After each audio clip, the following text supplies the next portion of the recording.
Hello guys, പുതിയൊരിലേക്ക് ഏവർക്കും സ്വാഗതം.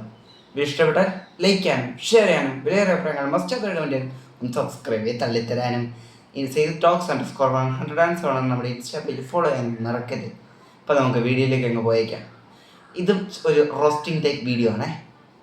അപ്പോൾ നമുക്ക് വീഡിയോയിലേക്ക് പോകാം. എന്ത് പറ്റി എൻ്റെ ഇന്ത്യൻ ഫുട്ബോളിന്? ഇതല്ല എൻ്റെ ഇന്ത്യൻ ഫുട്ബോൾ. നമുക്കിത് വിശ്വസിക്കാൻ പറ്റുന്നില്ല ഗൈസ്. എന്ത് പറ്റി? നമ്മുടെ കല്യാൺ ശോഭയും അണ്ണയും നമ്മുടെ ടീമൊക്കെ എന്താ പറയുക, നന്നായിപ്പോയോ? എന്താണ്? കുറച്ച് നാൾ മുമ്പ് അപരാധങ്ങളായിരുന്നു ചെയ്തുകൊണ്ടിരുന്നത്. ഇപ്പം ഇലക്ഷനൊക്കെ അടിക്കുകയല്ലേ AIFF-ന്റെ, അതുകൊണ്ടായിരിക്കും. ചില രാഷ്ട്രീയക്കാരുടെ സ്വഭാവം എടുക്കുമായിരിക്കും. വീണ്ടും പഴയതുപോലെ ആവും മിക്കവാറും ജയിച്ചു കഴിഞ്ഞാൽ. അപ്പം ഇപ്പോൾ എന്തെന്ന് വെച്ചാൽ നമ്മുടെ യൂണിറ്റി കപ്പ് നേരത്തെ വന്നൊരു അപ്ഡേറ്റ് ആണല്ലോ. യൂണിറ്റി കപ്പിൽ എൻ്റെ ഡേറ്റും അതേപോലെ എതിരാളികൾ ആരെന്നൊക്കെ ഇപ്പോൾ തീരുമാനമായിട്ടുണ്ട്. അവൻ വിളമ്പിത്തരാം. അപ്പം അതെന്ന് വെച്ചാൽ മെയ് 26, 27 തീയതികളിലാണ്. ഇന്ത്യയെ കൂടാതെ ജമൈക്ക, നൈജീരിയ, സിംബാബ്വെ ബെസ്റ്റ് ടീമുകളാണ്. ജമൈക്ക ആണെങ്കിൽ വേൾഡ് കപ്പ് ക്വാളിഫയർ എന്താ പറയുക പ്ലേ ഓഫ് സ്റ്റേജ് വരെ എത്തിയതാണ്. നൈജീരിയ വേൾഡ് കപ്പ് സ്ഥിരമായിട്ട് കളിക്കുന്നതാണ്. സിംബാബ്വെ വലിയ ഗുണമൊന്നുമില്ലെന്ന് തോന്നുന്നു. ഓക്കെ, അപ്പം എന്താ ജമൈക്കയ്ക്കെതിരെയാണ് ഇന്ത്യയുടെ മത്സരം. മെയ് 26-നാണ് മത്സരം. ഇതിൻ്റെ ഒരു പ്രത്യേകത എന്ന് വെച്ചാൽ ഗൈസ്, എങ്ങനെ പോയാലും 2 മത്സരം കിട്ടും.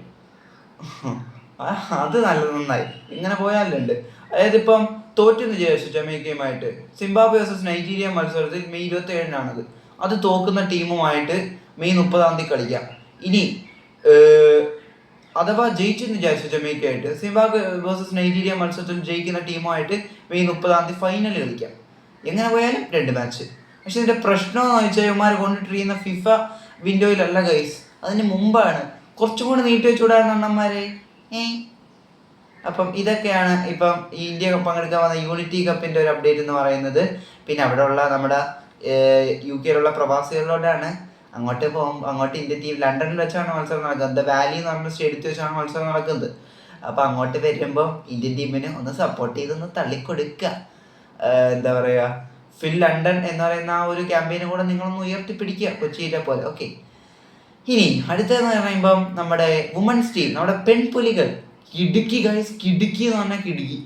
എന്തായിരുന്നു നമ്മുടെ AFC ഏഷ്യൻ കപ്പിൽ നിർഭാഗ്യം ഒന്നുകൊണ്ട് മാത്രം, അതായത് ഒരു ഒറ്റ ഗോൾ ഡിഫറൻസ് ഒന്നുകൊണ്ട് മാത്രമാണ് നമ്മുടെ പെൺപുലികൾക്ക് നെക്സ്റ്റ് റൗണ്ടിലേക്ക് പോകാൻ പറ്റാതെ പോയത്.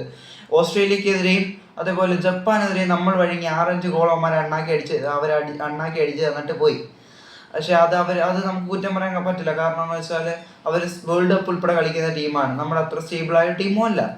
അപ്പം ആ ഒരു ഇതിലാണ് നമുക്ക് ഗോൾ ഡിഫറൻസ് എൻ്റെ ഒരു ആനുകൂല്യത്തിലാണ് നമുക്ക് മറ്റു ടീമുകൾ കയറിപ്പോയത്, നമുക്ക് പുറത്തേക്ക് വരേണ്ടി വന്നതും. സോ പൊരുതി തന്നെയാണ് നമ്മുടെ പെൺപുലികൾ, വേൾഡ് ആൻഡ് ഗൈസ്, പൊരുതി തന്നെയാണ് നമ്മുടെ പെൺപുലികൾ മടങ്ങുന്നത്. ഇനി ഏപ്രിൽ 11-ാം തീയതി കെനിയക്കെതിരെയാണ് നമ്മുടെ അടുത്ത മത്സരം. മനീഷ കല്യാണൊക്കെ ബെസ്റ്റ് പെർഫോമൻസ് ആയിരുന്നു. പെർഫോമൻസ് ആയിരുന്നു. നമ്മുടെ പുരുഷ ഫുട്ബോൾ പലപ്പോഴും നിരാശപ്പെടുത്തിയപ്പോഴും നമ്മുടെ പെൺപുലികൾ എപ്പോഴും നമ്മളെ സന്തോഷപ്പെടുത്തിക്കൊണ്ട് തന്നെ ഇരുന്നു. എന്തായാലും പൊരുതി തന്നെയാണ് നിങ്ങൾ വരുന്നത്. ഇനിയും നമുക്ക് അവസരങ്ങളുണ്ട്. ഇനി നമുക്ക് അടുത്തതിന് പിടിക്കാം. എന്തായാലും ഇഷ്ടപ്പെടും തന്നെ ആയിരുന്നു. Thanks for watching. മറ്റൊരു വീഡിയോ ആയിരുന്നതുവരെ